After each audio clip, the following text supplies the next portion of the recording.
Hi folks, this is Don Meisner with the North Country Fishing Report. A couple things that I wanted to talk to you about.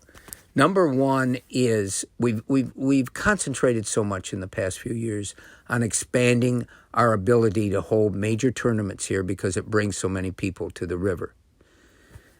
But the people that fish tournaments are a bit different than most you and I are, and most of us.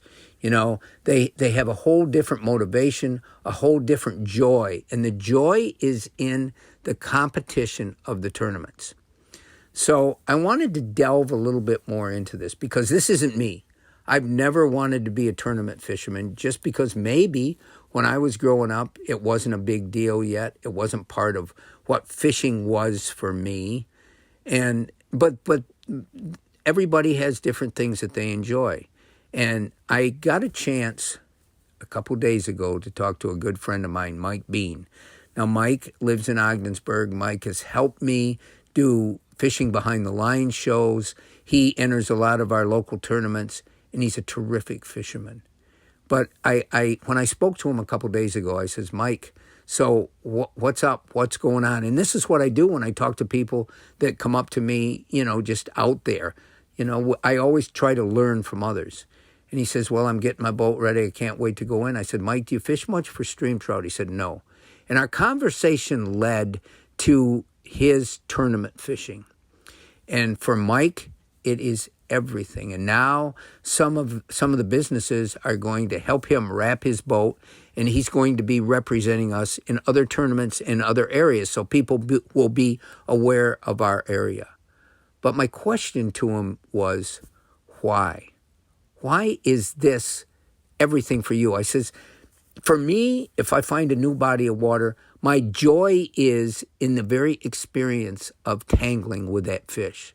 But I think it's completely different for tournament fishermen. It isn't so much, oh boy, that fish jumps up out of the water, or oh boy, that fish has really got a great battle, or boy, that fish tastes good. None of these things seem to apply, in my mind, to tournament fishermen. It's all about getting that fish in, not letting it jump because it can throw the hook and then they might lose the chance of winning the tournament.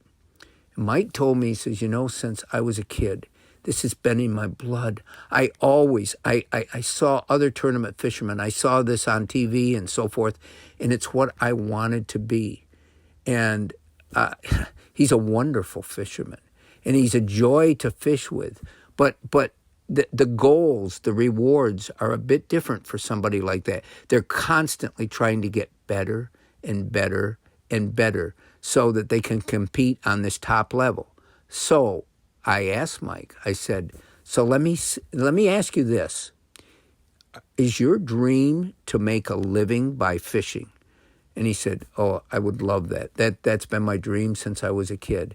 And I think it's important for us to understand that there's this tremendous desire that drives all these anglers that we see in these bass boats. They spend a tremendous amount of money on the boat and all the different electronics that go with it. Why do they do that? Because this becomes their life. And it really is not an easy life. These guys have to live this every single day. It takes extraordinary energy, extraordinary dedication. And I think while there's some great people that are older that are successful tournament fishermen, it still, to me, is a sport for the young because it takes so much physical energy. You're out there, you're up at 2 and 3 in the morning, you're getting ready for a launch in the dark. You spend all day, and then you go home. After that day, you get your boat back on the trailer, and you're preparing for tomorrow. And that's it. That's your life. And yet, what might seem so tedious, so unbelievable to us, for these people, it's what ignites their life. And I think it's important to understand this as we see more and more of these tournament fishermen come to our area. We have to remember that not only is this a reward for us economically, but it offers or represents a tremendous potential and a tremendous reward for every one of these anglers if they can keep rising to the top. Until next time, folks, this is Don Meisner with the North Country Fishing Report.